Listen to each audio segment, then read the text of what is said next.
Imagine stepping down from the highest levels of national government over an investment of, well, just 2.5 million rupees. Right, which is roughly, what, 18,000 US dollars? Exactly. I mean, it sounds almost ridiculous, right? It's like a rounding error in the grand scheme of a national budget. Yeah, completely. But that is until you peel back the layers and realize exactly whose money is sitting in that exact same pot. So, welcome to this deep dive from the Nepali Diaspora Network. We are your source for news, views, and insights for Nepalese worldwide. And today, we've got a lot to get through. We really do. We are unpacking the Week 17 Nepali Diaspora Digest. This covers April 18th to the 24th, 2026. Yeah. And for you, the listener, whether you're tuning in from London, New York, or Sydney, if you're trying to stay connected to Nepal without, drowning in a sea of headlines, this is your shortcut. It's the perfect way to get caught up, because this week is just full of dizzying contrasts. Oh, absolutely. Like, the honeymoon phase for Nepal's reformist government has violently crashed into reality. Mm-hmm. The domestic economy is in this absolute chokehold. But, and here's the contrast, out on the global stage, Nepalese athletes and minds at universities are breaking incredible new ground. The contrast is honestly jarring. You have this government that's paralyzed by its own internal contradictions right at the exact same moment that the global diaspora is asserting this unprecedented level of influence. Yeah, it's wild to watch. It really is. To really understand how fractured things are right now, we have to look at the epicenter of this week's political earthquake. And that is the abrupt resignation of Home Minister Sudhan Gurung. Right. He lasted exactly 26 days in office. Okay, I really want to push back on the severity of this, though, because, on paper, it looks like a massive overreaction. Right. Gurung resigns because the media exposed he had 2.5 million rupees invested in Star Microinsurance Company. Right. He was listed as shareholder number 49. Right. And he conveniently left this off his official April 12th property declaration. But let's be real here.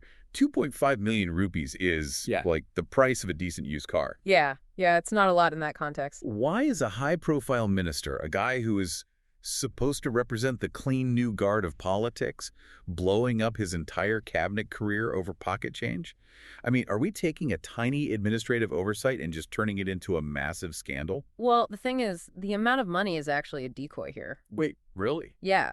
The scandal isn't the 2.5 million rupees at all. The scandal is the company he's keeping in that shareholder registry. Okay, go on. His co-investors in Star Microinsurance are Deepak Bhatta and Sulabh Agrawal, and those names carry massive weight in Nepal. Oh, right. They're the key figures running the Shankar Group. Exactly.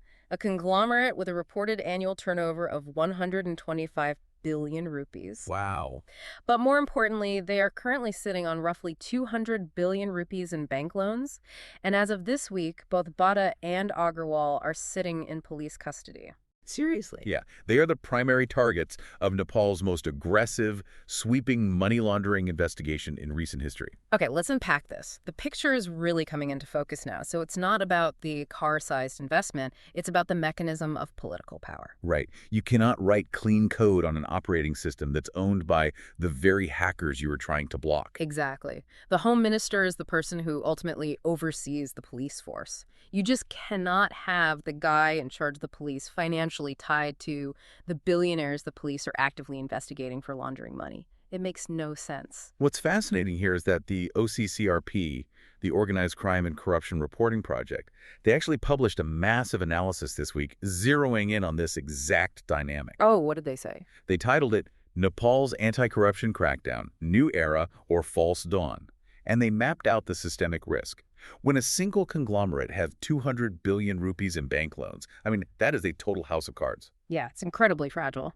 If the Shankar Group collapses under this money laundering probe, they drag a huge portion of Nepal's banking sector down with them. So the stakes for the national economy are completely existential. So when the public sees the Home Minister sharing a financial bed with these suspects, it just instantly shatters that illusion of a clean, reformist government. Precisely, which triggers an immediate panic response from the top.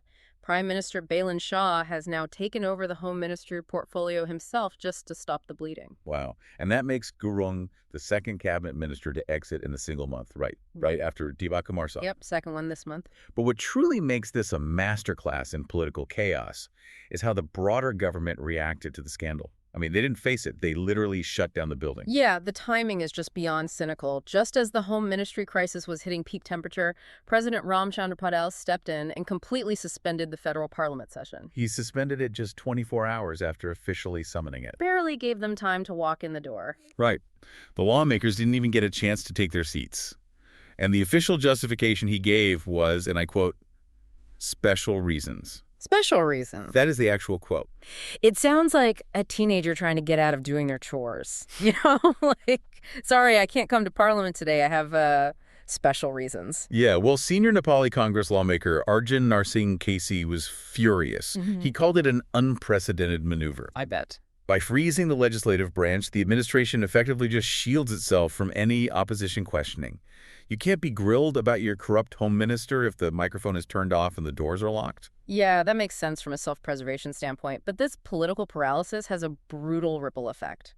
By shutting down Parliament to save themselves from a PR disaster, the government loses its ability to pass emergency economic measures. They are locking the doors while this massive economic fire burns right outside. And that fires the fuel crisis. Oh man, the fuel crisis. We have to look at the numbers because they are terrifying for the average citizen. They really are. Diesel has spiked 68% in just 5 weeks, hitting 234 rupees and 50 paise per liter. Petrol has reached a record 219 rupees.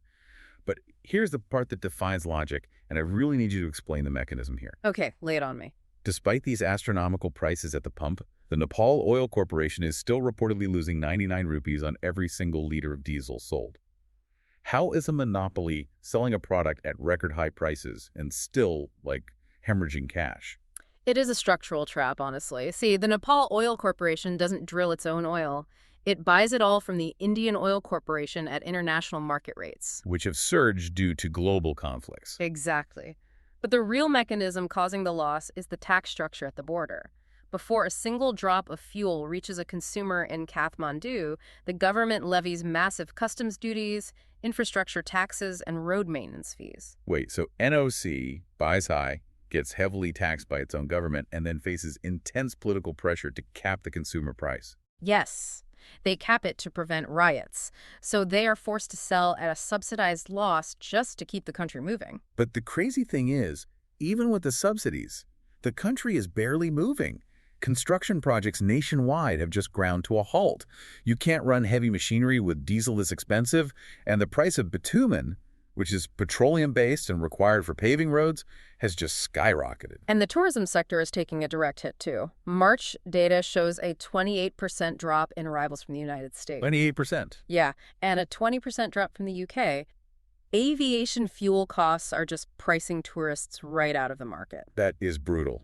And domestically, we are seeing the rise of this surreal new trend. They're calling it fuel tourism. Oh, right, at the border. Yeah. Nepalese citizens living near the southern edge of the country are driving across the 1,800-kilometer open border into India simply to fill up their gas tanks, because Indian state subsidies make the fuel significantly cheaper just a few miles away. That is the ultimate sign of a desperate economy.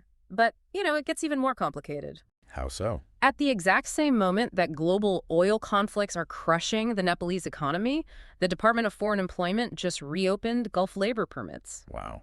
Okay. There had been a 50-day freeze due to the U.S.-Iran tensions, right? Correct. And now the gates are back open to 12 countries.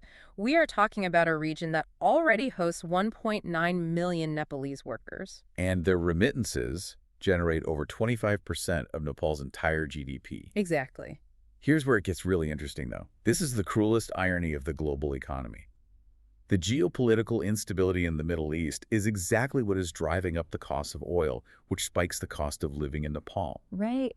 And the only way Nepalese families can survive that spiked cost of living is to send their family members directly into the very unstable region that is causing the problem in the first place. Are we just sending workers into a trap? This raises an important question, and it's one that both The Diplomat and Spotlight Nepal published major investigations on this week. They are warning of what they call a remittance reckoning. A remittance reckoning. What does that look like? The reality on the ground in the Gulf is shifting fast. Nepalese workers arriving right now are facing immediate salary cuts, severely reduced hours, and employers who are just refusing to renew contracts. Because the regional instability is chilling investment. Exactly. So the jobs they're literally risking their lives to travel for might not even be there when they land. And that triggers a devastating financial mechanism back home because migration isn't free. Most workers from rural Nepal do not have the upfront capital to pay for recruitment agencies, visas, and flights. Right. They have to borrow it. They fund their journey through local high-interest loans. And to secure those loans, they use their family's ancestral land as collateral. Oh, wow. So if a worker in Qatar gets their hours cut, it isn't just a matter of sending less money home. It means their family in Nepal defaults on the loan and literally loses the farm. Precisely. It is a massive hidden debt crisis. If we see a wave of reverse migration, workers forced back to a Nepalese economy that has no jobs to offer them, the defaults will be catastrophic. That is terrifying. The World Bank is already projecting this dynamic will push poverty levels up to 6.6%, which mathematically drags an additional 17,000 Nepalese citizens below the poverty line this year alone. Gosh, well, to be fair to the data, there is one fascinating silver lining to this entire energy crisis. Let's hear some good news. Demand for LPG liquefied petroleum gas, the cooking gas cylinders used in almost every kitchen, has suddenly plummeted by 50%. 50%. Gas industries must be genuinely panicked by that drop. Oh, they are. Part of it is driven by a new directive mandating half-weight cylinders. But the real mechanism of change here is consumer behavior. People simply cannot afford the imported gas anymore. Right, it's just too expensive. Exactly. So they're buying electric induction stoves. They're being financially forced to transition away from imported fossil fuels toward domestic electric cooking. Which perfectly utilizes Nepal's surplus hydropower. Yes. It is a forced, painful transition right now. But from a long-term strategic standpoint, getting the population to cook with domestic river water instead of imported Middle Eastern gas is a massive economic victory. Absolutely. But, taking it back to the present moment, these huge macroeconomic pressures, the inflation, the migration fears, it all eventually trickles down to human lives on the ground. When people get desperate, cities get tense.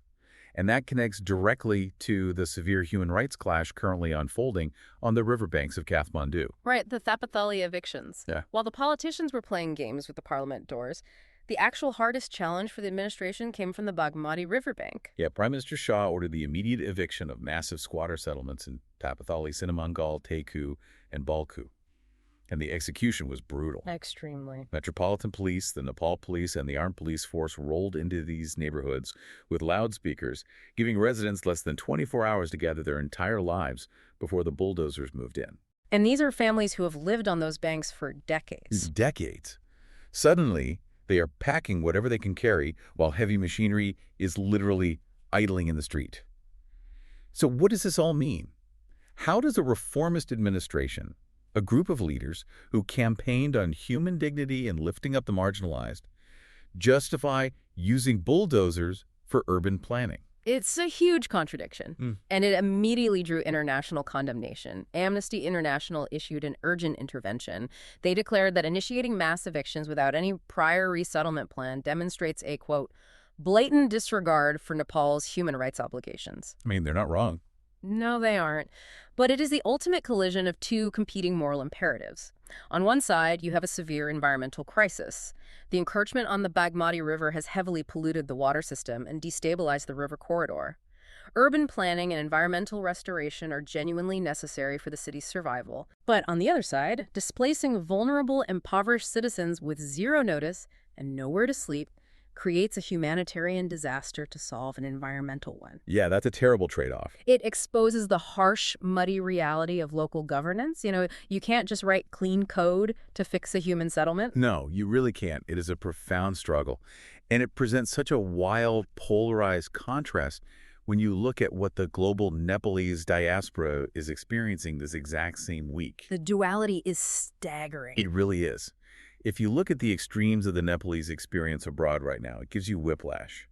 On one hand, you have the tragic reality of over 800 Nepalese citizens deported from the United States under the Trump administration. Just recently, on April 7th, 48 Nepalese were flown back on a single deportation flight. Yeah, Nep York published a harrowing investigation into the mechanics of those journeys. These migrants are frequently tricked by smugglers, financially drained, trafficked across multiple borders, only to be detained and tossed back. It is the dark, desperate side of the migration coin. Exactly. But then you look at Massachusetts this week. At the exact same time, the first ever Nepal Discourse Summit is happening at Harvard and MIT. 400 participants gathering at Ivy League institutions. It's amazing. And it represents a monumental shift in how the diaspora operates. For decades, the Nepalese government has largely viewed its citizens abroad as, well, like a giant ATM. Yeah, just a source of remittance cash to keep the country afloat. Right. But the people standing at the podiums at Harvard aren't just sending money. You have Biswas Dakal from F1 Soft, Samir Maski from Fuse Machines, AI researcher Karvika Thapa. They are leading panels on artificial intelligence, technological strategy, and building resilient institutions. They are asserting themselves as intellectual capital. Exactly. And the government in Kathmandu is finally being forced to recognize that power. Foreign Minister Kanal has signaled that a new draft of the NRN, the non-resident Nepali legislation, is being prepared for the next parliamentary session. Which is a big deal. A huge deal. If you are listening to this in London or New York or Sydney, this legislation fundamentally changes your relationship with your homeland. It isn't just ceremonial. It dictates the mechanisms for your property rights, your investment capabilities, and your voting voice. It transforms you from a walking wallet into a real stakeholder. Assuming, of course, the president ever unlocks the doors to Parliament so they can actually pass the bill. Oh man, right. The irony is inescapable.